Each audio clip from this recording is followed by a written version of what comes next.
मूल्यों में जमीन आसमान का अंतर।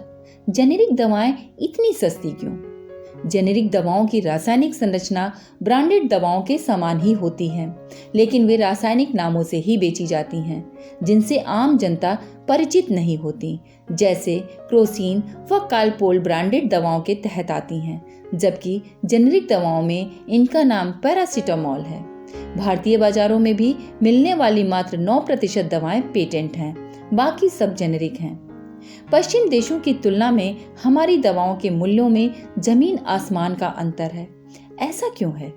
फार्मा कंपनियां वर्षों R&D करके दवा तैयार कर उसे पेटेंट कर बाजार में लाती हैं। उन्हें R&D का कॉस्ट रिकवर करना होता है, इसलिए वे बेस कॉस्ट पर इसकी कॉस्ट जोड़कर ग्राहक से वसूलती हैं।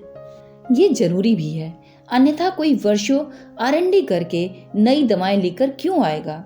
अनेक पश्चिमी देशों में 20 वर्षों के लिए पेटेंट दिया जाता है, अर्थात दवा विकसित करने वाली कंपनी ही अगले 20 वर्षों तक बेच पाएगी, अन्य कोई नहीं बेच पाएगा।